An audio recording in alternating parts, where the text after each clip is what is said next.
Now turn to Section 1. Section 1.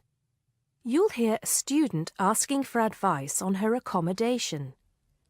First, you have some time to look at questions 1 to 6.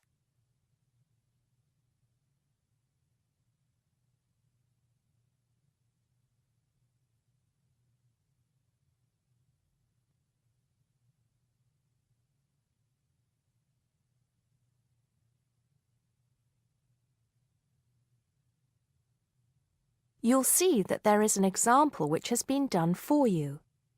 On this occasion only, the conversation relating to this will be played first.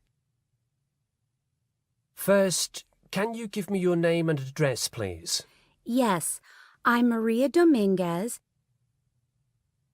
Maria says her name, so Maria Dominguez has been written in the notes next to name. Now we shall begin. You should answer the questions as you listen, because you will not hear the recording a second time. Listen carefully and answer questions 1 to 6. Good morning. So, what can I do for you? Well, it's about the accommodation where I'm staying at the moment. First, can you give me your name and address, please? Yes, I'm Maria Dominguez, and the address is 12 Pine Tree Terrace. It's in Westcliff. I'm staying with 2 other students. There's actually 4 of us in the house, us 3 students and the lady who rents the house to us. So, is there a problem? Well, there are a few, actually. You know, I'm a first-year student, and though I lived away from home for a while when I was studying over the summer in Mexico City, I've never lived abroad, and it's a big change for me. The course is tough, but that's not the main difficulty. I'm coping with that up till now, anyway. The accommodation was arranged for you by our office, wasn't it? It's a nice place by the sea. Okay, but it's difficult. There are only a few buses, and it takes about 50 minutes. It's just so far away, and there's no way I can get back if I want to stay on after 7. And also the other thing is, there's nothing to do there. It's basically just a village. All my friends stay on campus. What about the girls you live with? Do you get on with them? Well, when I see them, but one of them is hardly ever there. Mostly she stays in a house with friends. They've got plenty of extra space, you see. The other girl is quiet as a mouse and hardly ever leaves her room. The landlady's friendly enough, though a bit forgetful, and she doesn't keep the place very clean. I don't have any real problem with her as a person, though. I understand it's rather far away, so I suppose you'd like us to find you a place in the halls of residence or closer by in the town. That would be good. You did say in your brochure that most first-year students are offered a place in halls. I think it actually said final-year students have priority there. They need the library facilities more for studying for their finals. Before you hear the rest of the conversation, you have some time to look at questions 7 to 10.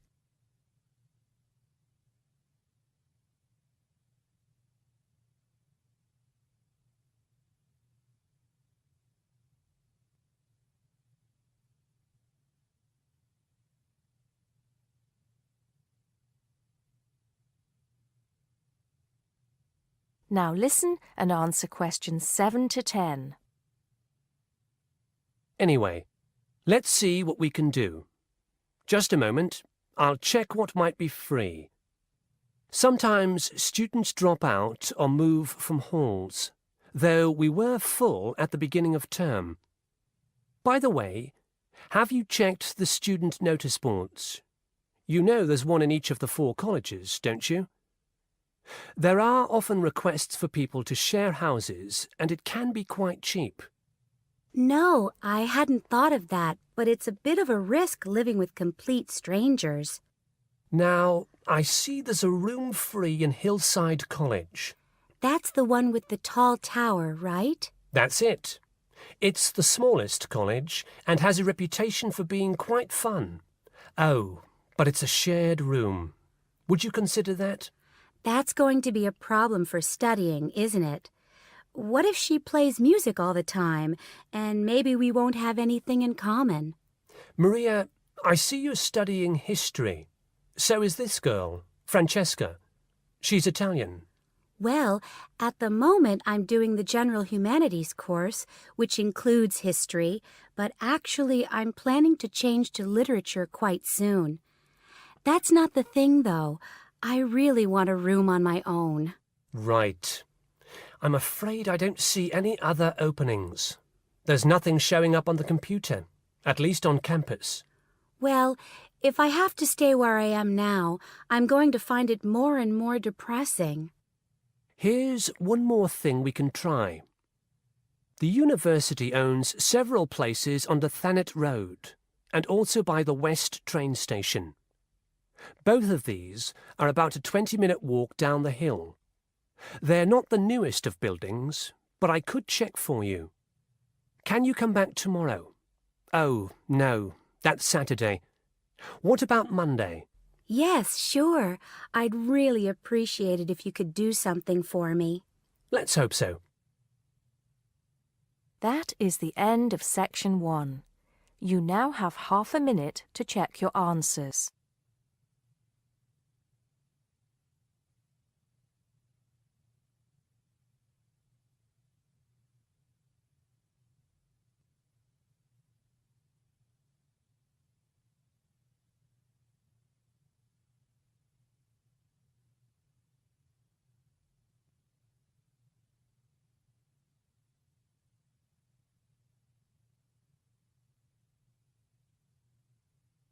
Now turn to section 2.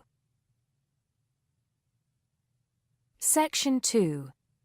You'll hear a man talking about living and working on Trinidad. First, you have some time to look at questions 11 to 15.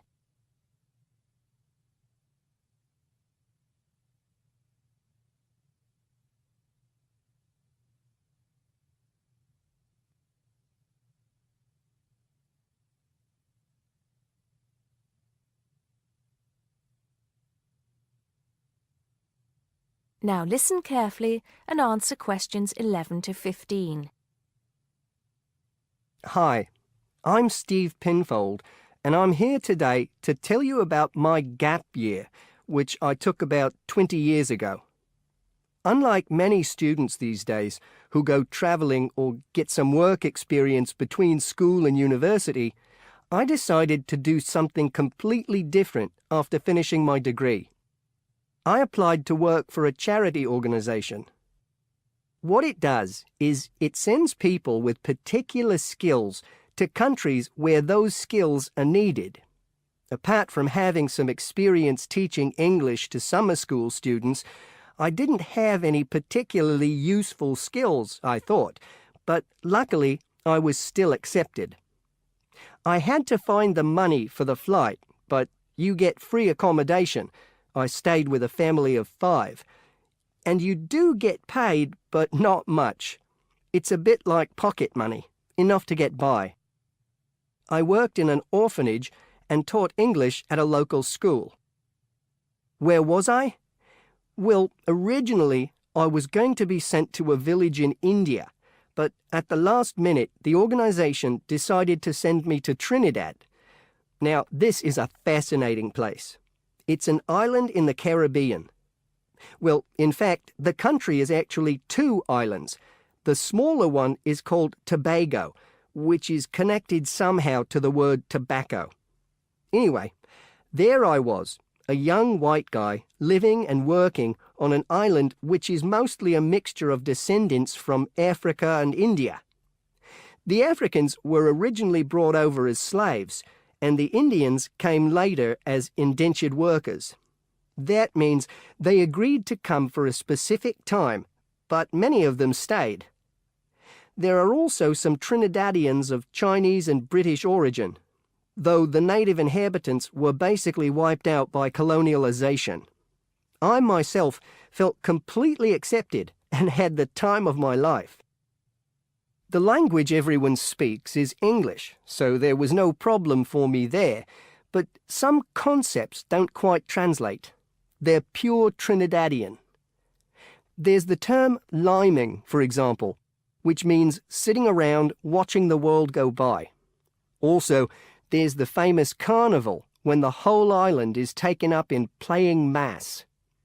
For a whole month, around February or March, it depends when Easter is, everyone's busy preparing costumes, practicing calypsos, soca and steel pan music, and most importantly, partying. Before you hear the rest of the talk, you have some time to look at questions 16 to 20.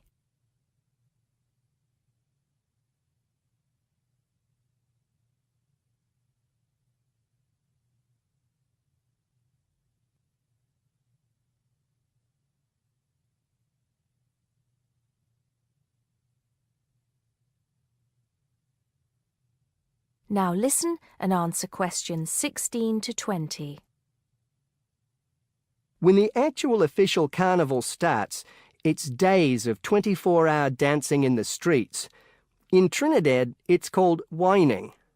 You've probably seen this sort of thing on TV, in the more famous carnival in Rio, or even at the Notting Hill Carnival in London. Many people join bands, each one of which has a theme. For example, the Sea or Jungle Fever, and they have costumes designed and made to go with the theme. These can cost $1,000 for the king and queen of each band. They're incredible. The whole city is a non-stop party zone, full of colour and sound. It's serious too. The bands are in competition and the winner gets $1 million. Sorry, I got a bit carried away with those memories. Back to my real job there. The orphanage was called St. Augustine's, and that's also the name of the place where it was, St. Augustine, a town just outside the capital city, Port of Spain. I didn't have any particular job description, just to be with the children and tell stories, sing songs and play games. Oh, and we also went camping in the jungle once. I could tell you a few stories about that particular escapade. Every time I arrived at the gate, kids would come running towards me, shouting, with big smiles on their faces. The younger children seemed fascinated by my blonde hair and loved to touch it as if it was something miraculous.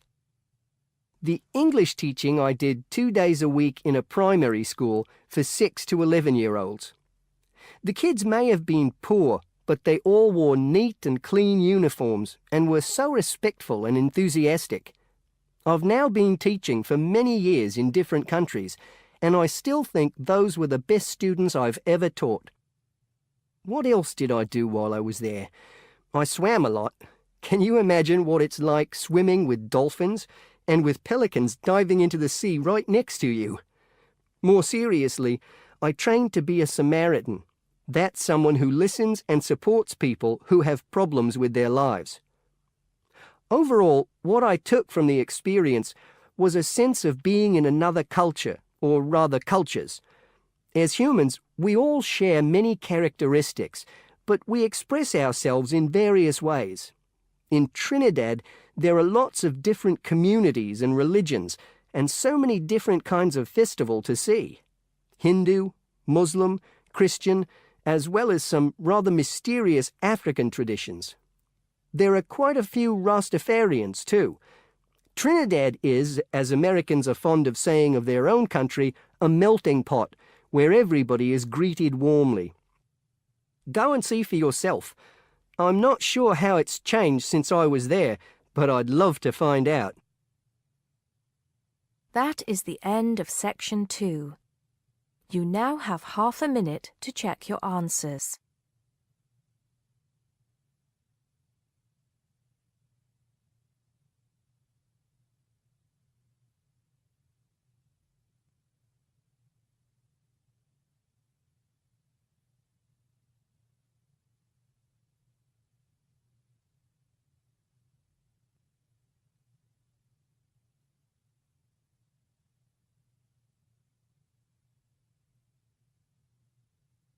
Now turn to Section 3. Section 3. You'll hear two students talking about different aspects of their university. First, you have some time to look at questions 21 to 26.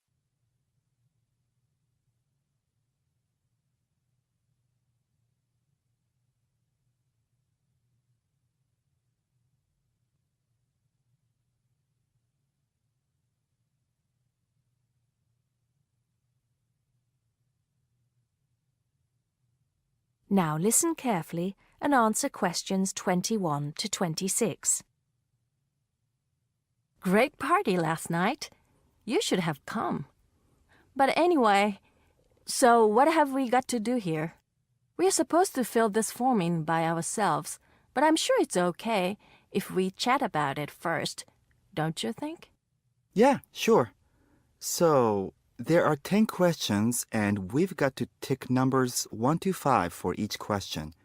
5 means really good. 1 is bad. Question number 1. Was the course well organized? We'll give that a 5, agree? Yep. No question about that. What does question 2 mean, though? Was the teacher flexible? Is it good to be flexible? Well, that means, was the teacher very strict? Or maybe she gave you more time to complete your assignment. Things like that. So for that question, we should give her a 5. She always gave us an extra day, didn't she? And she wanted to know our opinions on things. We had great discussions. Fair enough. What about this one? Was the teacher friendly and encouraging? I'm not sure about that. She was friendly to some students, but I think she had a problem with Mike and Alex, who were usually late. She did get a bit irritated with them sometimes. Yeah, we weren't too happy about them either, though. I know it was a bit early, with classes starting at 8:30, but you choose if you want to sign up to them or not. So that's no excuse, really. Yeah, they could have taken the evening classes if they didn't want to wake up early in the morning. Now, what about these questions on the course books? Look, the business studies book was interesting, but I thought the human behavior one was boring. Really? That's the one I like the most, perhaps because I want to study psychology. You want to become master of the universe, managing a huge multinational company, don't you? There's nothing wrong with being ambitious, you know? The best laid plans of mice and men. What's that? Some sort of quote? Stop being so literary. Let's get on with question 5. Did you find the campus library a useful resource? Well, most of the books I wanted had already been taken out, but the internet access was definitely useful. Let's give that a 4. Okay, and the staff there were always friendly and helpful. Before you hear the rest of the conversation, you have some time to look at questions 27 to 30.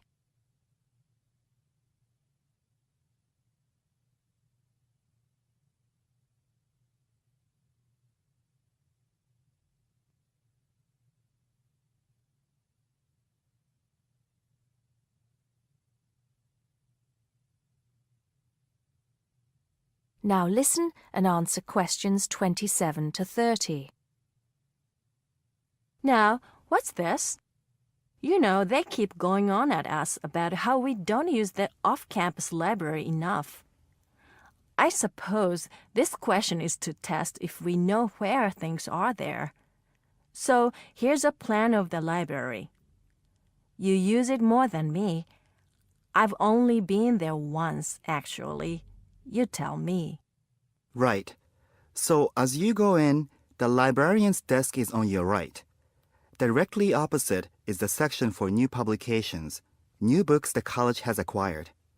Some of them are actually written by our own teachers, interestingly enough.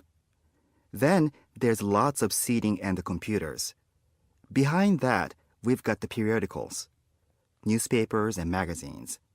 And that's before the reference section, you know, with the books you can't take out. Dictionaries and encyclopedias? That sort of stuff. Now, I do know where the management section is. It's right at the end on the left, isn't it? Just before the stairs up to the lecture theater. No. Sorry. Management and business studies, along with marketing, are all, as you said, at the back, but on the right.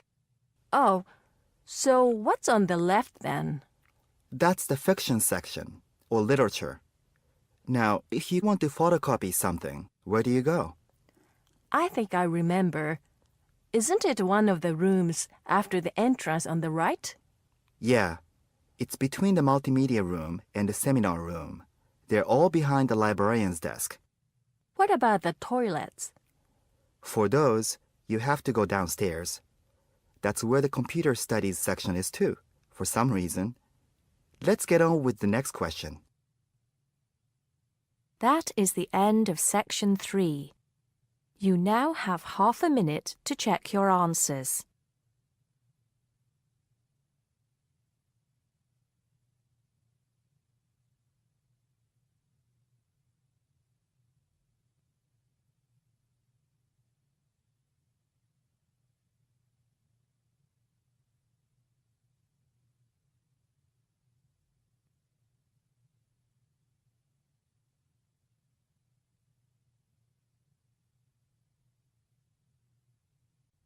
Now turn to section 4. Section 4. You'll hear a lecturer talking to students about sport in Ireland. First, you have some time to look at questions 31 to 33.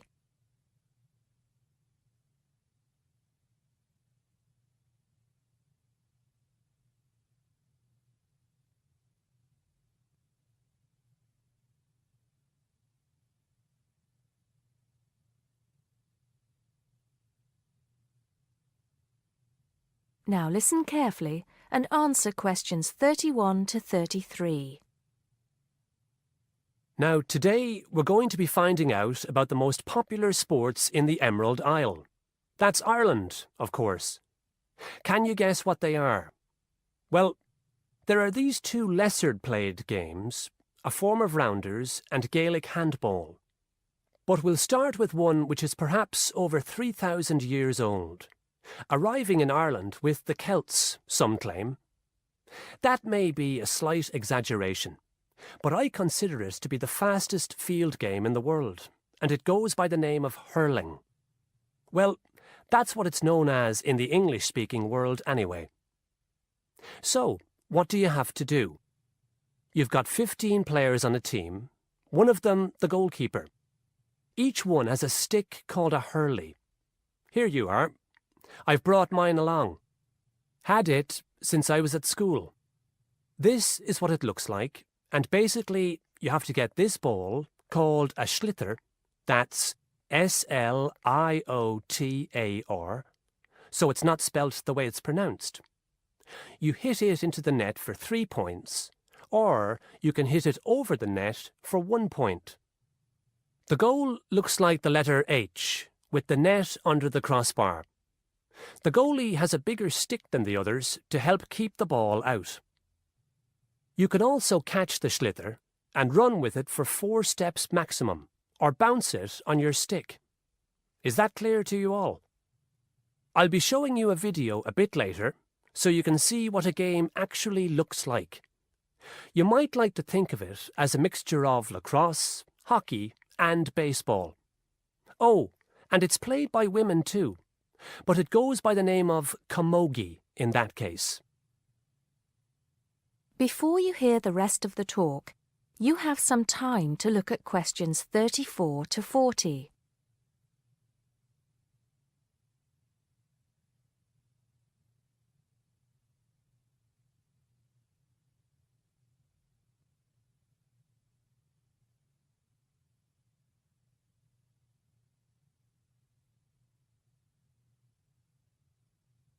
Now listen and answer questions 34 to 40.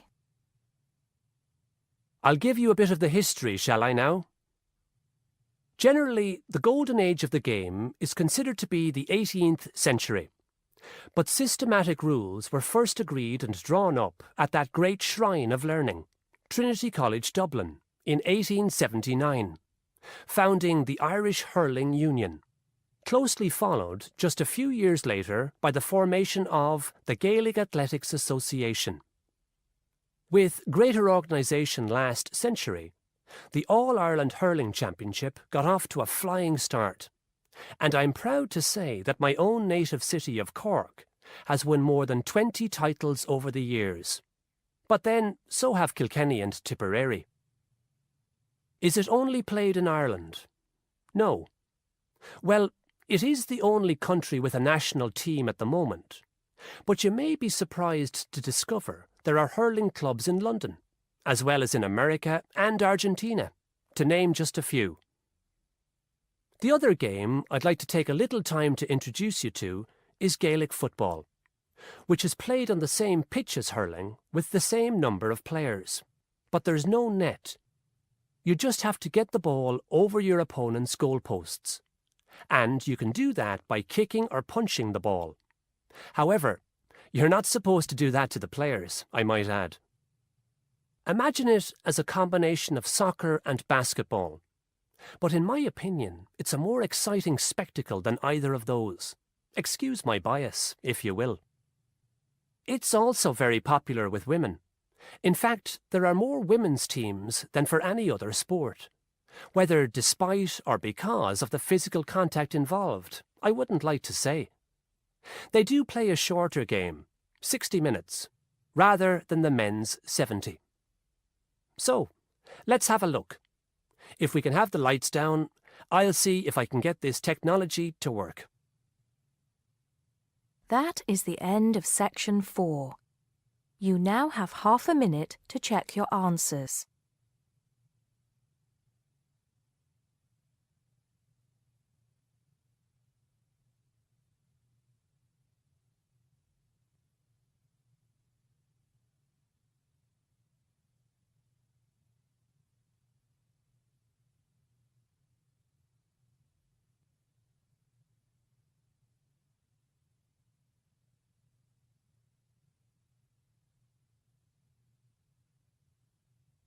That is the end of the listening test. You now have 10 minutes to transfer your answers to the listening answer sheet.